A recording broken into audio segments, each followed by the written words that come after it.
오늘은 성탄절입니다. 예수님이 태어나신 날이죠. 예수님이 태어나신 날짜가 12월 25일이 아닙니다.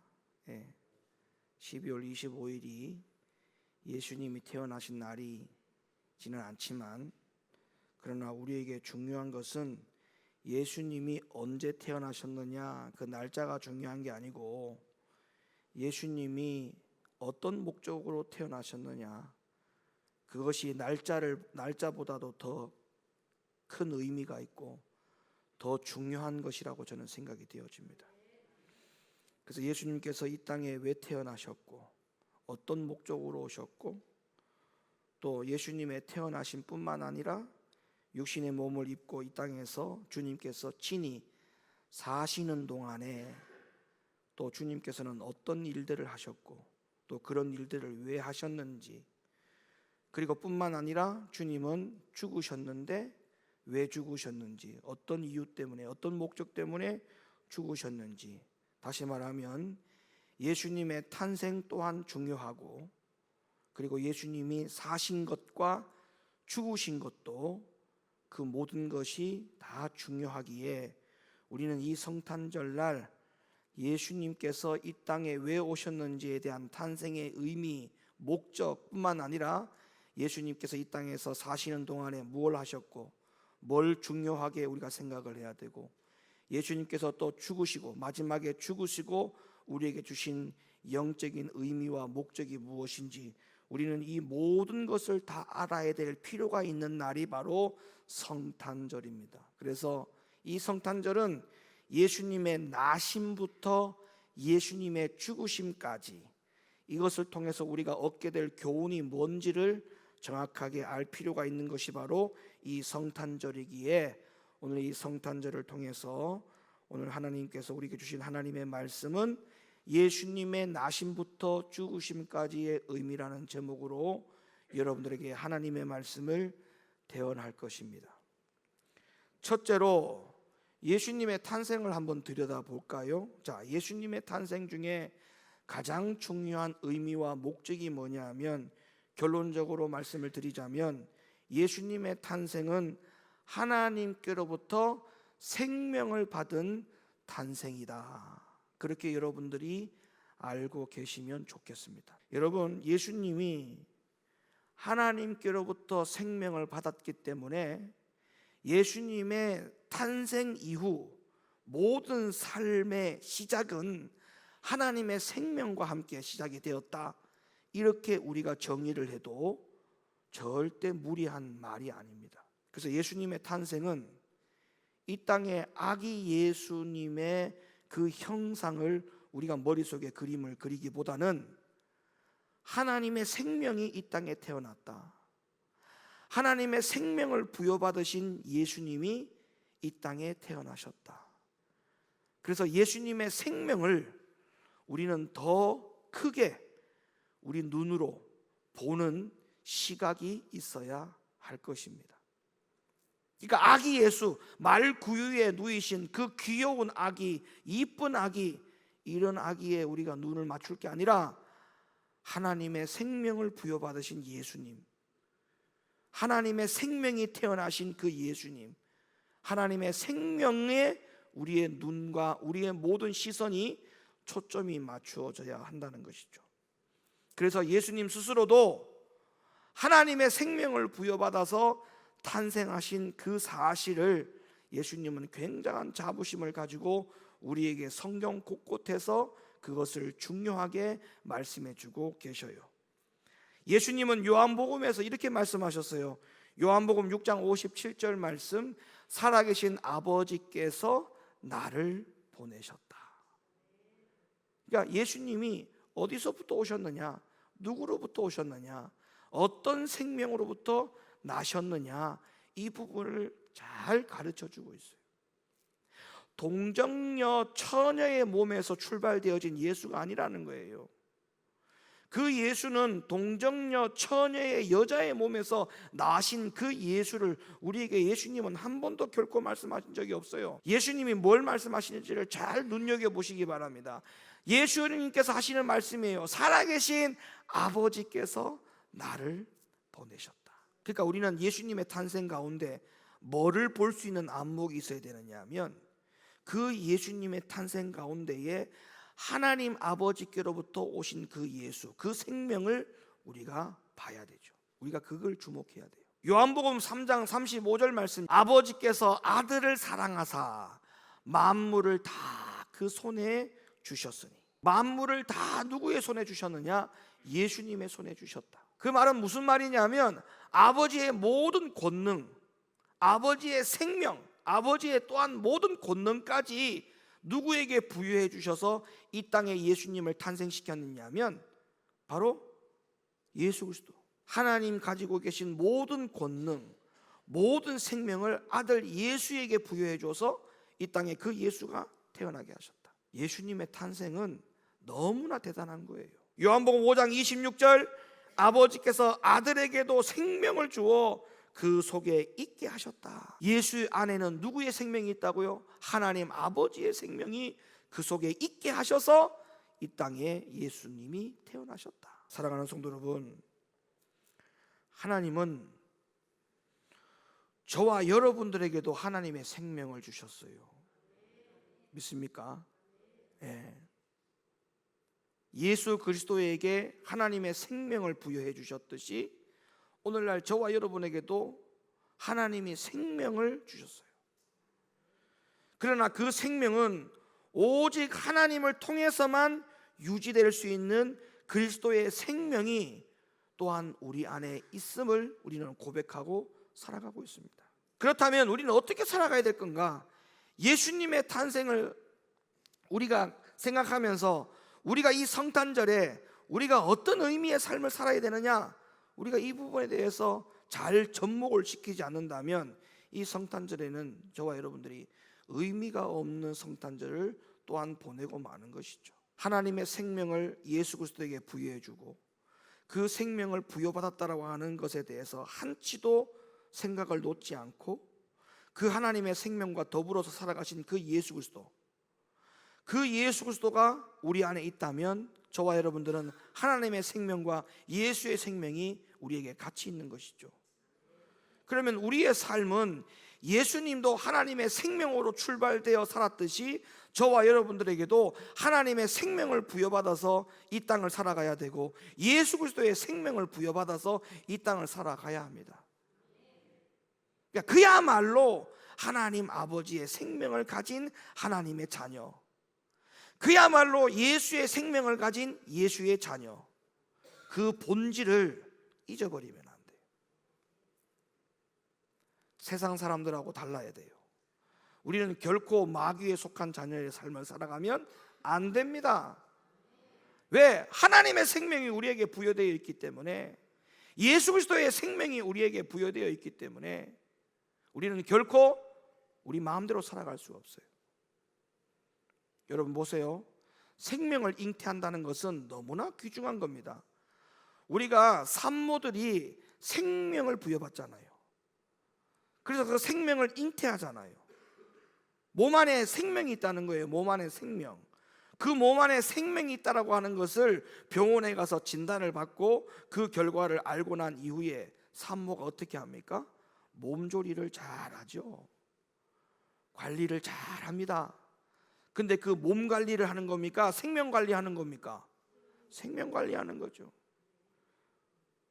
저와 여러분에게 하나님의 생명이 있고 예수의 생명이 있다면 우리는 결코 마음대로 살아서는 안 됩니다. 그래서 주님이 하신 말씀이 뭐라 했어요? 너희가 무엇을 하든지, 무엇을 먹든지, 무엇을 마시든지 생명을 위해서 하라. 생명을 위해서 하라.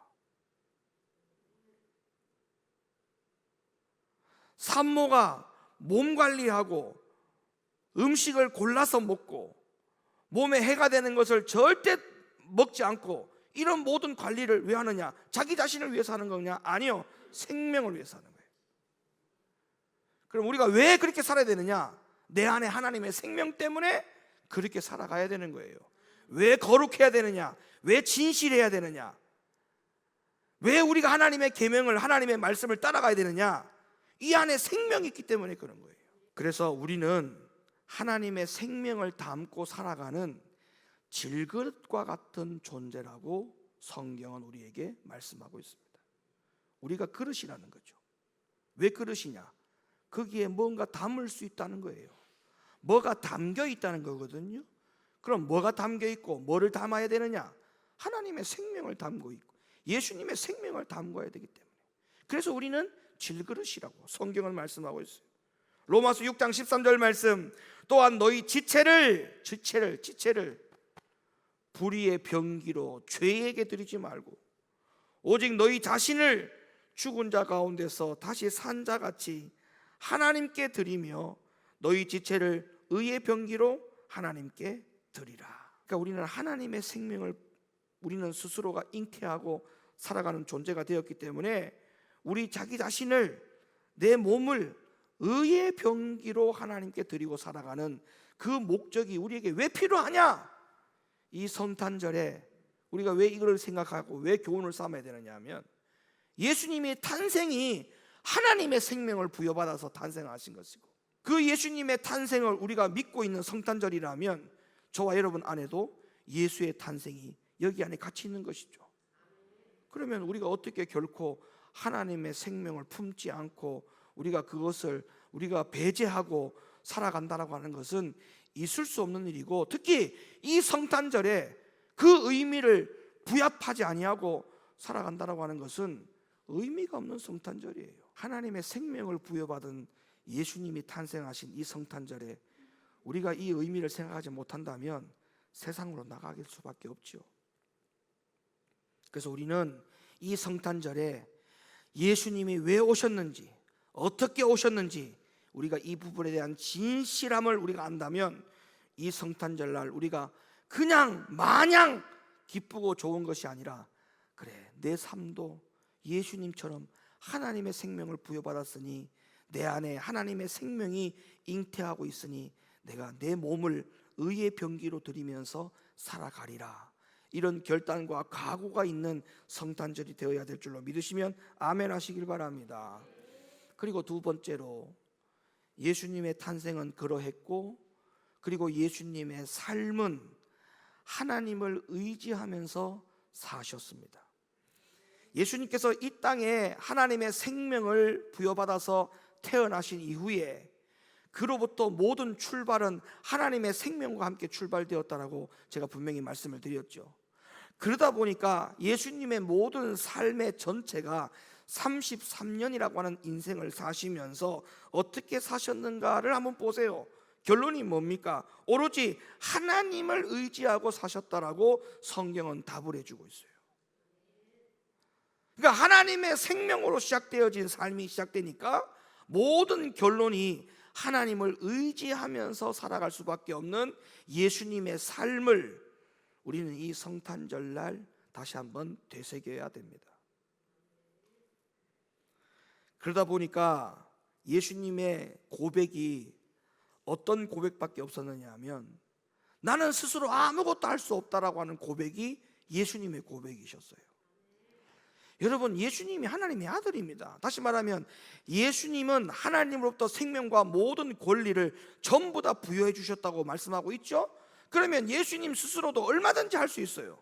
그런데도 불구하고 예수님께서 스스로 할 수 없다라고 말씀하신 이유가 바로 뭐냐 하면, 그 안에 있는 생명이 누구로부터 왔는지에 대한 그 모든 주인에 대한 것을 정확하게 고백을 했다는 거예요. 나는 하나님께로부터 생명을 부여받은 자다. 하나님께로부터 모든 권리를 부여받은 자다. 그러므로 나는 스스로 아무것도 할 수 없다. 예수님도 그렇게 사셨는데 이 성탄절을 기준으로 해서 우리의 살아가는 삶을 한번 비춰보세요. 거울로 비춰보세요. 이 말씀에 한번 거울로 비춰보세요. 우리의 삶은 예수님의 삶과 지금 같은 삶을 살아가고 있는지.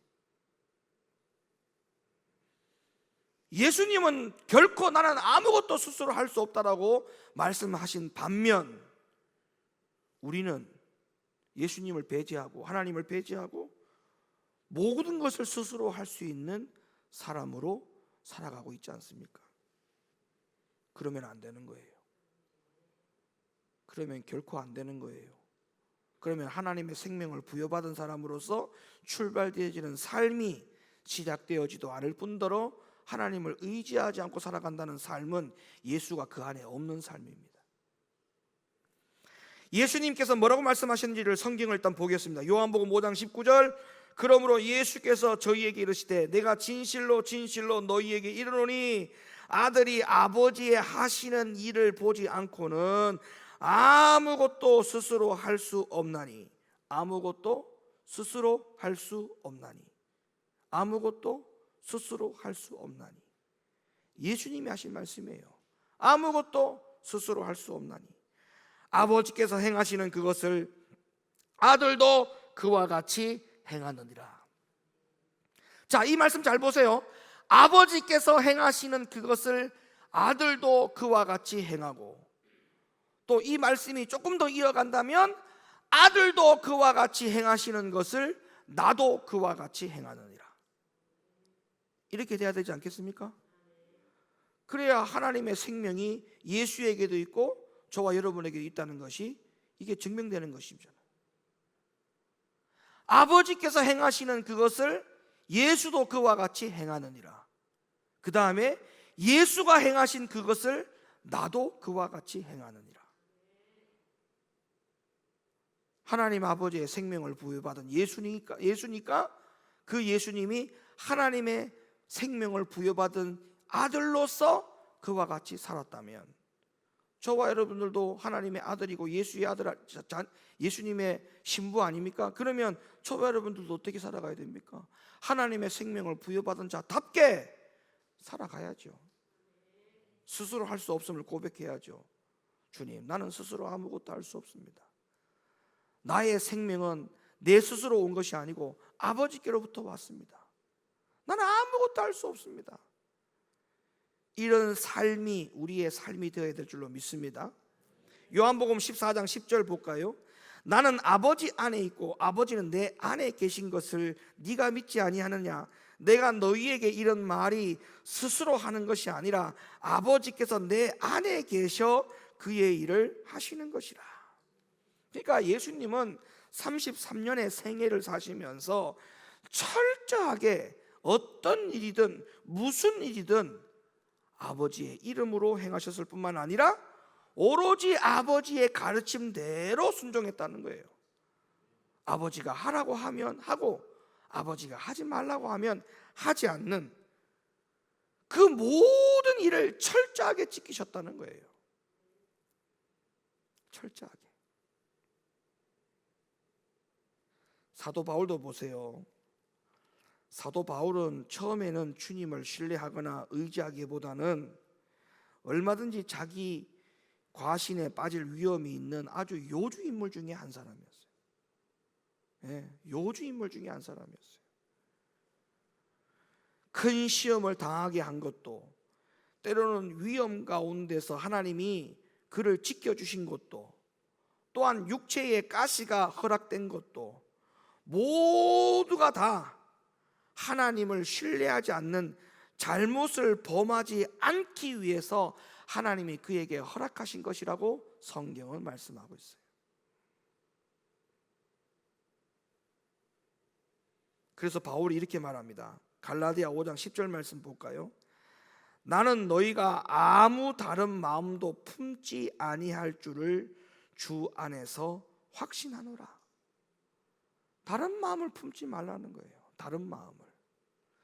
내 안에 하나님의 생명이 있고 예수의 생명이 있는 사람은 다른 마음을 품을 수가 없어요. 몰라요. 하나님이 빠져 있고 예수가 빠져 있고 마귀만이 온전히 내 안에 자리를 잡고 있으면 다른 마음 품을 수 있어요.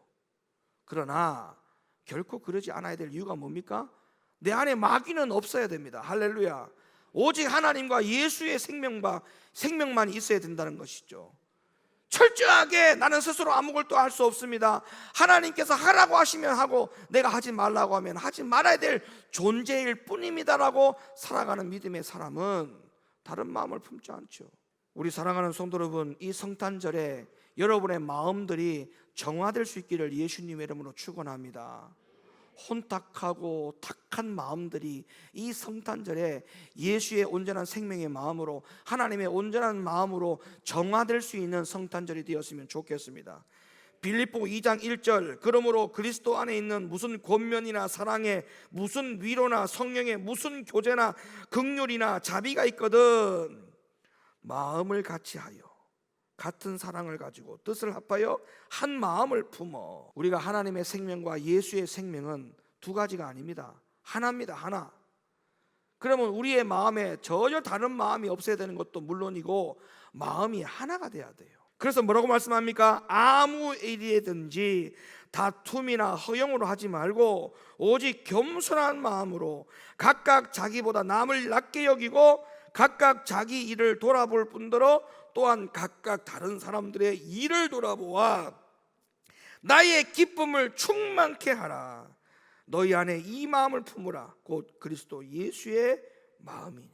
하나님의 생명을 가지고 있는 사람은 당연한 이런 마음을 품어야 되죠. 그리고 마지막으로 고린도전서 15장으로 가볼까요? 나는 사도 중에 지극히 작은 자라. 내가 하나님의 교회를 핍박하였으므로 사도라 칭함을 받기에 감당치 못할 자로라.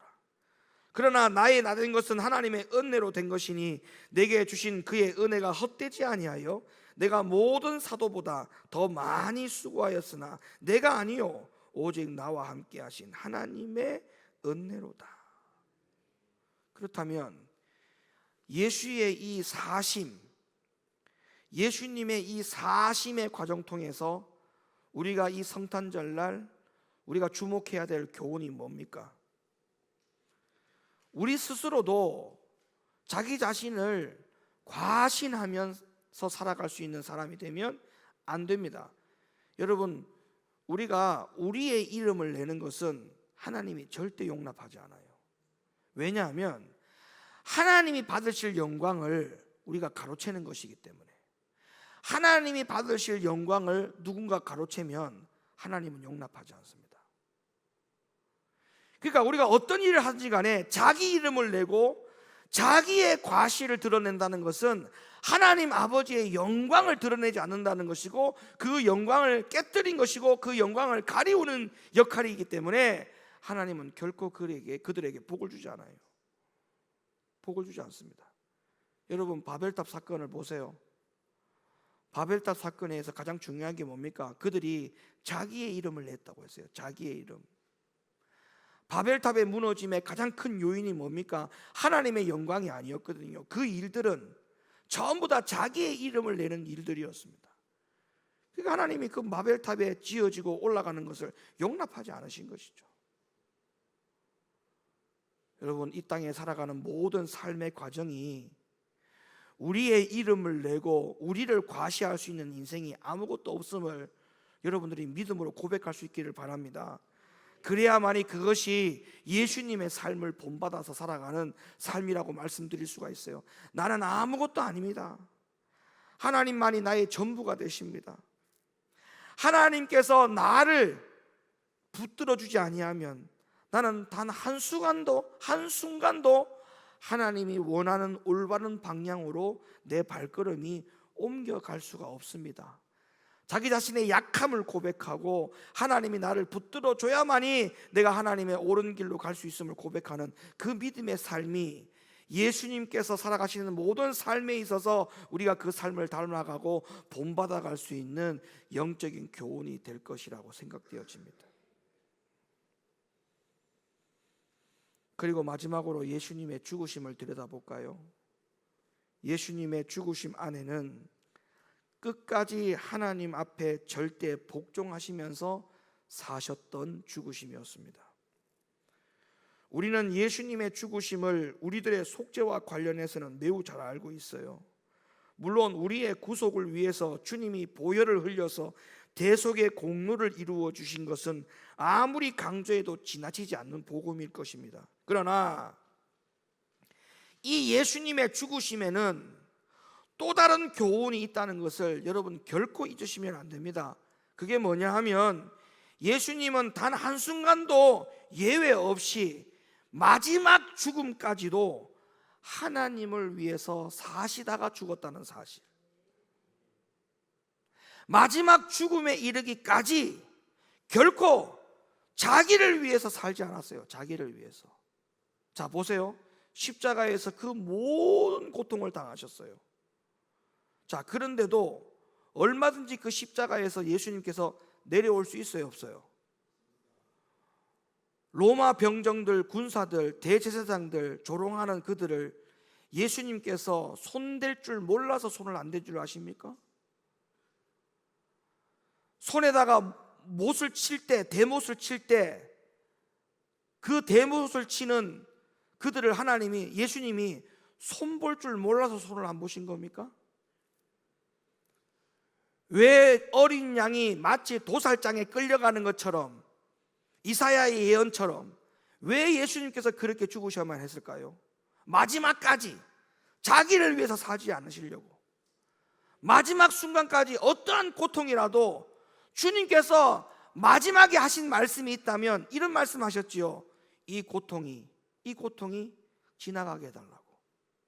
그냥 이 고통이 지나가게 해달라고. 주님의 뜻이 있다면 이 고통이 지나가게 해달라고.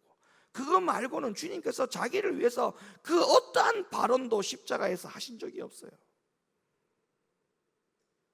어떤 발언도. 죽으시는 그 순간까지 자기를 위해서 살아가는 순간이 한순간도 없었다라고 하는 것이 예수님의 죽으심에 대한 또 다른 교훈입니다. 또 다른 교훈.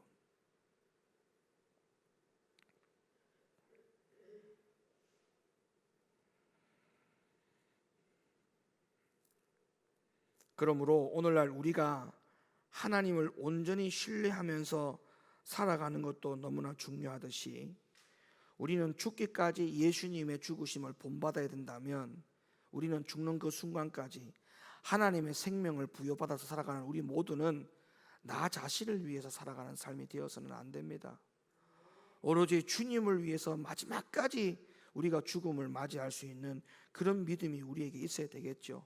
주님은 성경을 통해서 이렇게 말씀하셨어요. 요한복음 4장 34절, 예수께서 이르시되 나의 양식은 나를 보내신 이의 뜻을 행하며 그의 일을 온전히 이루는 이것이니라. 6장 38절, 내가 하늘로서 내려온 것은 내 뜻을 행하려 함이 아니요 나를 보내신 이의 뜻을 행하려 함이니라. 나를 보내신 이의 뜻은 내게 주신 자 중에서 내가 하나도 잃어버리지 아니하고 마지막 날에 다시 살리는 이것이니라. 히브리 10장 9절 말씀, 그 후에 말씀하시기를 보시옵소서 내가 하나님의 뜻을 행하려 왔나이다 하였으니 그 첫 것을 패하심은 둘째 것을 세우려 하심이다. 마태복음 26장 39절, 조금 나아가서 얼굴을 땅에 대시고 엎드려 기도하여 가라사대 내 아버지여 만일 할만하시거든 이 잔을 내게서 지나가게 하옵소서. 그러나 나의 원대로 마옵시고 아버지의 원대로 하옵소서. 자기를 위해서 살아간다면 요 뒤에 빨간 글자가 사라져야 돼요. 할 수 있거든 이 모든 고난을 지나가게 하옵소서. 여기까지가 주님의 자기 자신을 위한 고백일 수 있겠죠. 그러나 그 다음에 나의 원대로 마옵시고 아버지의 원대로 하옵소서. 죽는 그 순간까지 예수님은 자기를 위해서 사신 것이 한 번도 없었다. 그러니까 여러분, 예수님은 자신의 목숨을 희생제물로 바치라고 하는 하나님의 명령을 받고 이 땅에 오셨는데 그 명령을 항상 마음에 품고 사셨다는 거예요. 여러분, 사명 감당도 하나 못합니까? 이게 말이나 되는 소리입니까? 예수님은 이 땅에 태어날 때부터 자기가 자기 목숨을 내어놓고 이 땅에 죽어야 된다고 하는 것을 알고 오셨다고 했어요. 그래서 끝까지 예수님은 자기 자신을 위해서 살 수가 없었어요. 왜? 자기 자신을 위해서 살았다가는 이 계명, 이 뜻, 하나님의 뜻이 뭔데요? 십자가에서 죽으시는 이 뜻을 결코 이룰 수 없었기에 자기 자신을 다 내려놨어요. 다 포기했다고요. 자기가 죽어야만 한다는 것을 아셨기에 자기 것을 드러낼 수가 없었던 거예요. 그러면 주님이 우리에게 예수님처럼 네 생명을 내놔라고 하는 것도 아닌데 사명 하나 맡겨놓은 것도 감당 못합니까? 그 사명과 자기 자신과의 싸움에서 항상 집니까? 주님은 목숨을 내어놓는 일까지도 그것을 이루기 위해서 죽는 그 순간까지 자기를 위해서 사신 것이 단 한 번도 없어요. 그런데 하나님이 나에게 맡겨주신 그 사명, 그거를 죽을 때까지 놓지 않으려고 하는 믿음도 없습니까? 그러면서 예수님의 탄생, 성탄절이 무슨 의미가 있는지 한번 생각해 보세요. 예수님의 탄생, 예수님의 사심, 예수님의 죽으심이 그걸 통틀어서 자기 자신에게 내 안에 예수가 있는가? 라고 질문을 해보고 던져보세요. 어떤 깨달음과 어떤 각오와 어떤 결단이 있어야 될지를. 여러분, 100년 된 참나무가 어떻게 생긴지 아시죠? 산에 가봤더니 참나무가 100년이 되었어요. 야, 참나무 좋다. 우리 감탄하죠? 여러분, 그 참나무는요 그냥 생겨진 게 아니에요. 도토리가 땅에 떨어졌잖아요. 도토리가, 그 한 알의 도토리가 땅에 떨어진 거예요. 그래서 도토리는 죽은 거예요. 도토리는 완전히 희생을 한 거예요. 뿌리를 내린 거예요. 도토리는 다 사라졌어요. 거기에서 참나무가 올라온 거예요. 참나무는 도토리가 죽어야만 나오는 겁니다. 없어져야만이 참나무가 나오는 거예요. 도토리가 사라지지 아니하면 참나무가 있어요, 없어요? 절대 없어요. 그냥 도토리만 있는 거예요. 도토리가 사라져야만이 뭐가 생긴다고요? 100년 된 참나무가 생길 수 있는 거예요.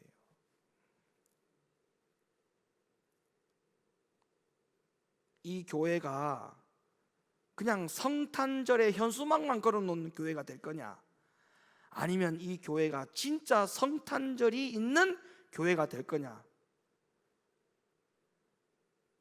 성탄절에 누가 계셔야 되는 거예요? 예수님 계셔야 되죠. 예수님이 계시려면 하나님의 생명을 품은 저와 여러분들이 죽어져야 돼요. 사라져야 돼요. 없어져야 돼요. 그래야 여기에 누가 서요? 예수가 서는 거예요. 도토리가 사라져야 참나무가 서듯이 예수님의 탄생이라고 하면서 분명히 성탄절은 왔는데 교회 안에 예수가 없어요.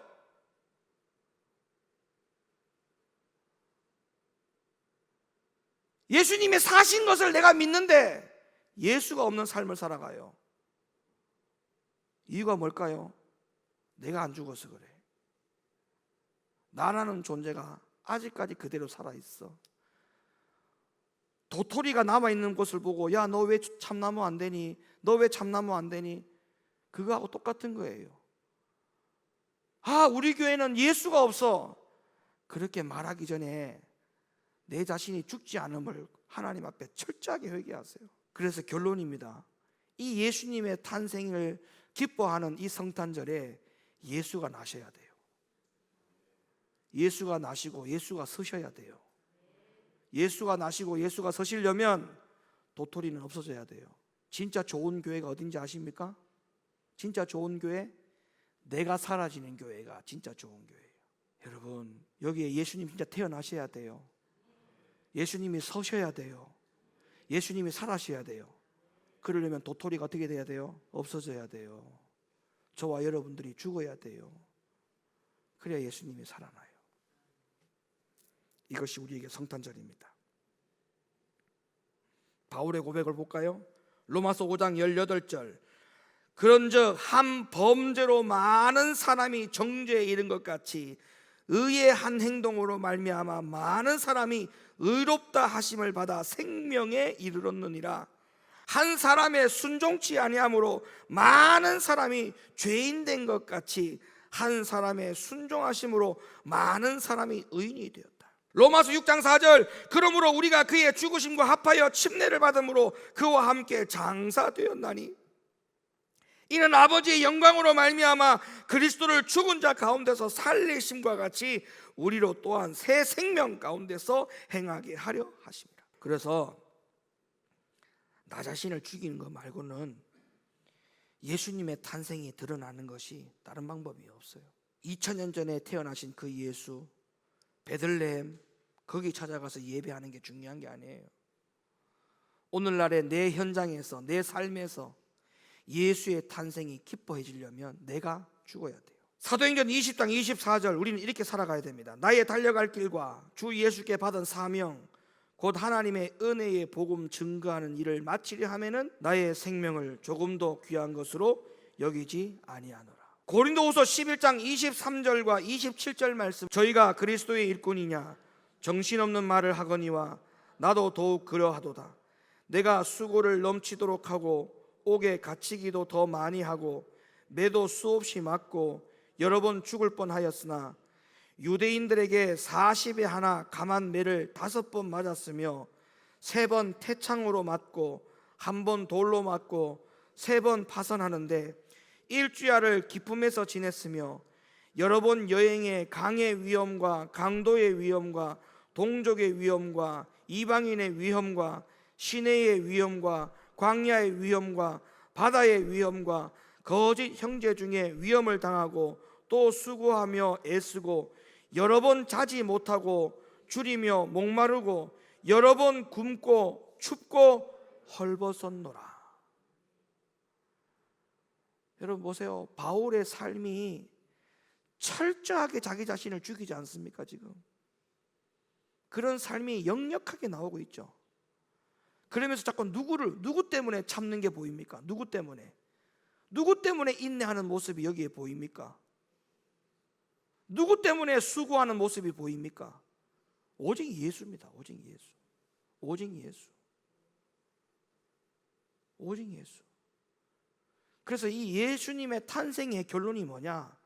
우리의 고백이 뭐가 돼야 되느냐? 오직 예수가 돼야 돼요. 이 성탄절의 모든 영적인 교훈을 우리가 깊이 깨닫고 아는 자는 마지막에 우리가 주님 앞에 할 수 있는 고백이 뭐냐? 그래요, 하나님, 나에게는 오직 예수입니다. 이 고백이 성탄절의 의미를 정확하게 아는 사람은 나올 수 있는 고백인 것입니다. 이 믿음으로 사시는 저와 되기를 예수님의 이름으로 간절히 축원합니다.